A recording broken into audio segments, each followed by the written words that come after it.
at this point in time, as far as the internal turmoil of the Congress party is concerned, is where the Congress leader and former Cuttack MLA Mohammad Mokim has written a letter to Sonia Gandhi flagging what he describes as a growing leadership crisis within the party.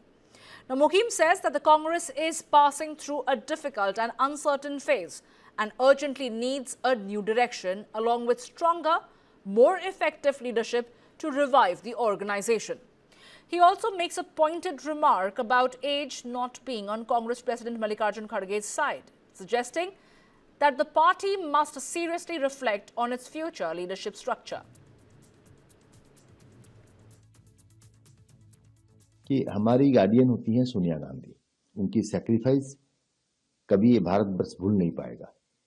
Rajiv Gandhi की हत्या के बाद उन्होंने जिस तरह कांग्रेस का कमान संभाला, कांग्रेस को लड़ाई करके फिर सरकार में लाए, यूपीए गवर्नमेंट बना हमारा। 10 साल के लिए हम गवर्नमेंट में रह के जो रिफॉर्म किए भारतवर्ष का, उसकी मिसाल मतलब सोनिया गांधी की कंट्रीब्यूशन, सैक्रिफाइस सब कुछ था।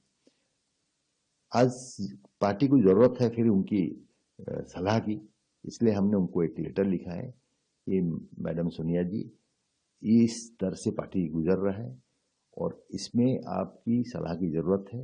नए लीडरशिप को सामने लाना जरूरत है। हमारे आदरणीय एआईसीसी जो मुख्य है श्री मल्लिकार्जुन खड़गे जी बहुत वरिष्ठ नेता है, बट एज उनके फेवर में नहीं है। 83 साल उम्र हो चुका है। विरोधी दल अपोजिशन की पार्टी के मुखिया के हिसाब से जो दौड़ भाग, जो मेहनत करना चाहिए, जो लोगों को कनेक्ट करना चाहिए, वो पॉसिबल नहीं है उनमें। तो इसलिए उन लोग सलाहकार रह के कुछ युवा को सामने लाना चाहिए। Now, his comments have triggered a fresh conversation within the Congress party about reforms, generational change and the road ahead for the Congress party. Meanwhile, the BJP has seized on the controversy, saying that the internal rift within the Congress is now out in the open, pitching it as Team Priyanka versus Team Rahul Gandhi.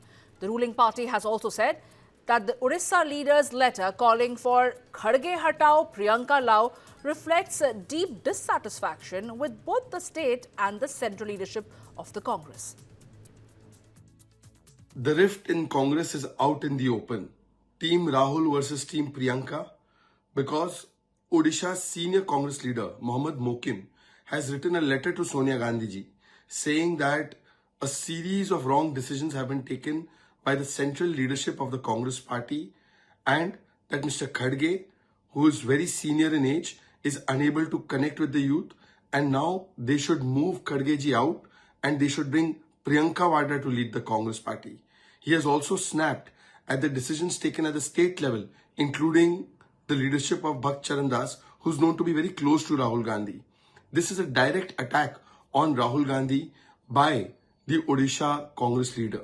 In fact, he has so far and gone said that there needs to be huge organizational, structural and ideological renewal that needs to take place in the Congress party.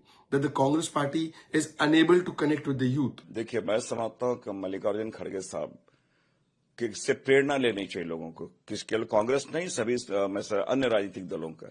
इस उम्र में भी जो उनकी तत्परता है, जो उनके वाकपटुता है, जो संघर्ष करने की क्षमता है, हम तो गर्वान्वित महसूस करते हैं कि हमारे लीडर इस उम्र में भी हमारे मल्लिकार्जुन खड़गे साहब है। और मल्लिकार्जुन खड़गे साहब को नामित नहीं है, वो निर्वाचित है। तो ये और जो कटक के विधायक ने कहा है, उनका व्यक्तिगत मत हो सकता है। और अगर पार्टी में सुधार की अगर वो बात करते हैं तो पार्टी के फोरम पे करते, इस प्रकार पत्र लिख के नहीं करते। मेरा ये मानना है कि कभी कभी कुछ चीजें आती है अति उत्साह में चर्चित होने के लिए, इस प्रकार के लिए भी कदम उठाए जाते हैं। हाँ, मल्लिकार्जुन खड़गे साहब जब से अध्यक्ष बने हैं तब से लगातार कांग्रेस की हार हो रही है। पहले लोग समझते थे कि राहुल गांधी हार की वजह है, लेकिन मल्लिकार्जुन खड़गे को भी काम करने कहाँ दिया जा रहा है। वो तो नाम के अध्यक्ष हैं, काम के तो राहुल गांधी है। काम तो सब उन्हीं के इंस्ट्रक्शन पे होता है। मल्लिकार्जुन खड़गे ही कहते हैं कि उनके जो हाईकमान है वो हाईकमान तय करेगा, तो अध्यक्ष अपने आप को हाईकमान नहीं मानते। तो इसलिए अब कांग्रेस से ये आवाज बुलंद होने लगी है कि उनको बदला जाए, उनके एमएलए ये आवाज बुलंद कर रहे हैं, इसका मतलब कांग्रेस में सब कुछ ठीक नहीं है।